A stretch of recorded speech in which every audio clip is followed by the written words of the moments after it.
Most people have never heard of the Westall UFO incident, but it's just one of those cases that once you look into it properly, it becomes really hard to dismiss. This isn't a single person claiming that they saw something strange in the sky. This is a mass sighting that happened in broad daylight involving school students, teachers, and local residents, all describing something very similar. And what makes it even more interesting is not just what people say they saw, but how quickly the situation was apparently shut down afterwards. This is a story of the Westall UFO Incident.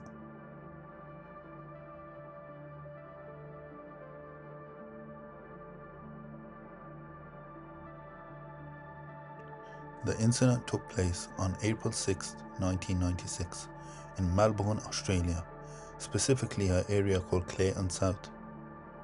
Back then, Westall High School and the nearby primary school were surrounded by a lot of open land. This wasn't a dense urban area like today. It was basically just a field with trees and grass.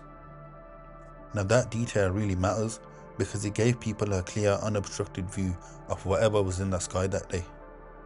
From most accounts, it was late morning, somewhere around 11 am. Classes were going on just as normal when students started noticing something outside.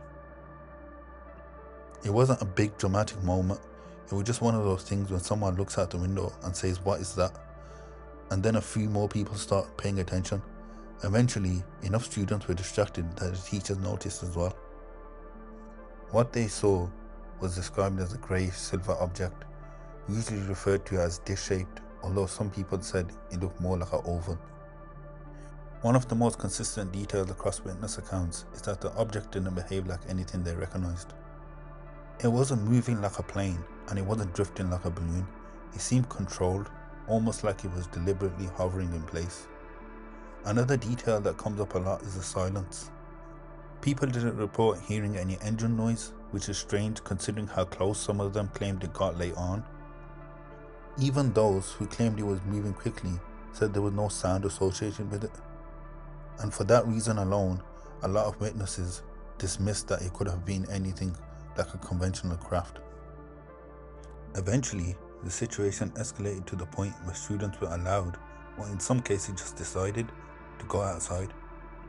Now this is where the story becomes more solid, because now you're not just talking about a handful of people looking through a window. You've got potentially hundreds of students gathered around outside, all looking at the same thing. Some estimates put this number around 200 to 300 witnesses, including both high school and primary school students, as well as a few teachers. From there, multiple witnesses say the object began to move. It didn't just sit there the whole time. It reportedly descended towards the ground, heading in the direction of the field. Some students actually ran towards it, which sounds crazy, but when you think about it, they were just kids, and curiosity probably took over. Others stayed back and just watched. One of the more interesting details is that some witnesses claimed there wasn't just one object. A few accounts mentioned seeing multiple objects, sometimes described as 5 smaller craft moving in formation. That's not a detail that's mentioned every time you hear about this case, but it does come up enough to be worth mentioning. Now, as the object got closer to the ground, descriptions become a bit more varied, but a common theme is that it appeared to land, or at least come very close to landing, in the grassy area surrounded by trees. Now this is where things get a bit more controversial, because not everyone agrees on exactly what happened next. Some witnesses say they saw it land clearly. Others say it disappeared behind the trees and then reappeared shortly after, rising back up. But either way, the general consensus is that it became very close to the ground before taking off again. Now this is where I would like to talk about some of the witness statements. A 13-year-old student by the name of Tanya Bassi later recounted the incident, and the statement is as follows. It was a strange rounded object, like a dish shape, and it was hovering. It wasn't like anything I've ever seen before. It wasn't an aircraft, and it didn't make any noise. It just sat there, and then it moved off. I know what I saw. Another student by the name of Ken Stallard, who at the time was 11 to 12 years old, stated this. I saw what I saw, and so did all my school friends. There were hundreds of us out there, and it was unidentified. It was flying, and it was clearly an object. It wasn't a plane, it wasn't anything we recognized. A bystander by the name of Paul Smith, who was 16 years old at the time, stated this. I remember looking up and thinking, this can't be happening. It was just sitting there above the power lines. It wasn't moving like an aeroplane. It wasn't making any noise. It was just hovering. Another student by the name of Joy Clark, who was 12 to 13 years old at the time, stated this. People ask me, why would we say something like this? And I always say, what have we got to lie about? We were just kids at school. We didn't gain anything from it. A teacher by the name of Andrew Greenwood, estimated to be around 30 years old at the time, had this to say. The object was moving in a way that I couldn't explain. It would accelerate at incredible speed, then stop, then change direction. It didn't behave like any aircraft I knew. And then another teacher by the name of Claude Miller, also estimated to be in his 30s, stated this. Andrew Greenwood came running in saying, "Did you see it? Did you see it?" He was clearly shocked by what he had just witnessed. The way the object left is another detail that people remember very clearly. It didn't just drift away slowly, going from a relatively slow movement to shooting off into the sky in a way that didn't look natural. Again, no sound, no visible propulsion, just sudden speed, and then it was gone. After that, attention shifted to the area where it had supposedly been seen. Some students claimed that they went closer to the site and noticed that the grass looked flattened or disturbed. There were also mentions of a circular patch where the grass was different, although it is hard to verify how accurate these claims are. One of the lesser known aspects of the case is what people say happened shortly after the sighting. According to several witnesses who spoke years later, the area didn't just go back to normal. Instead, there were reports of vehicles arriving and people who didn't appear to be local authorities taking control of the situation. Some described them as military personnel, while others say they were just men in suits, but the consistent part is that they weren't just regular police.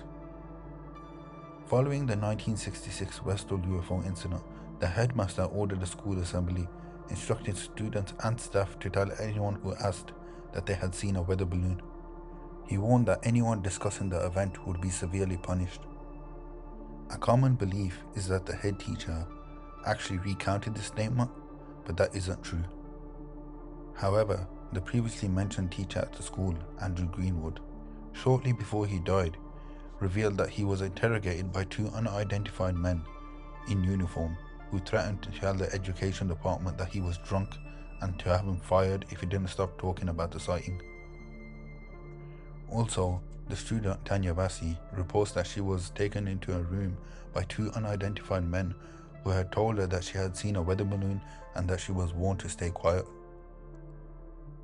After the frenzy had died down, students were told to return back to class, and in some accounts, they were specifically instructed not to talk about what they had seen. A few witnesses have claimed that the teachers also seemed unusually serious or even shaken, which added to the feeling that something out of the ordinary had happened. At some point after the incident, an explanation was given, and it was a simple one. The object was described as a weather balloon. This is the official explanation that's usually attached to the Westall incident, and on paper it sounds reasonable. Weather balloons are used for atmospheric testing, and they can appear unusual for people who aren't familiar to them. But the problem is that many of the witnesses didn't accept that explanation. They pointed out that what they saw didn't behave like a balloon. It didn't drift with the wind, it didn't move randomly, and weather balloons don't just accelerate away at high speed. For those who were there, that explanation didn't match the experience, and the witnesses believed that that explanation was a cover-up. Some witnesses have said that the object was close enough for them to make out clearly its shape and surface. Others focus more on how it moved, saying that it didn't follow any pattern they recognized. And some even report that they felt uneasy or confused, like the object itself was making them feel like that. There are also smaller details that don't always make it into the main version of the story. For example, one account mentions a teacher who was particularly affected by the incident and later left the school, although it's unclear how accurate that claim is. Another detail is that some witnesses believed that the landing area was cordoned off for a period of time though again, there's no official confirmation of that.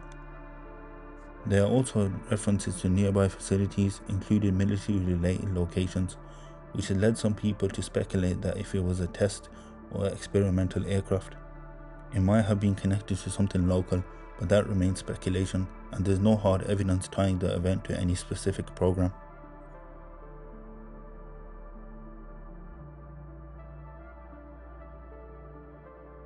Now, when it comes to explaining what happened, there are a few main theories that come up repeatedly. The first is the official explanation, which is that it was a weather balloon or some kind of aerial equipment being tested. This is the simplest explanation, but it doesn't fully account for the movement and behavior described by witnesses. Another theory is that it was a secret military test. During the 1960s, there was a lot of experimentation with aircraft and surveillance technology, and it's possible that something unusual was being tested and accidentally seen by the public. This would also help explain the reports of a quick response and attempts to control the situation. Then there's the third theory that I personally believe. After personally researching this case and watching multiple documentaries and interviews as well as podcasts, there's a possibility that it actually could have been a UFO, something that hasn't been publicly acknowledged. Some people, including myself, believe that the consistency of the witness accounts and the number of people involved make it unlikely to be a simple misidentification. What makes the Westall incident stand out isn't just what people claim they saw, but how many people saw it at the same time, in the same place, under clear conditions. It's much harder to dismiss something as imagination or confusion when you're dealing with a large group of independent witnesses. So you're left with a situation where something clearly happened, but exactly what is what's up for debate. For some people, it's an interesting historical mystery. For others, it's evidence that something unusual occurred that hasn't been properly explained. Either way, the Westall UFO incident remains one of those cases where the more you look into it, the more questions you end up with instead of answers. I highly encourage you to look into this case for yourself. A massive help on this case has been James Fox and his documentary The Phenomenon, which came out in 2020, as well as his appearances on the Joe Rogan Experience. Finally, I would like to thank you for watching this video. I will be covering a lot more cases in the future, and if you have any specific cases you would like me to research, please let me know down in the comments. Don't forget to like, subscribe, and turn on post notifications for more videos like this. Thank you.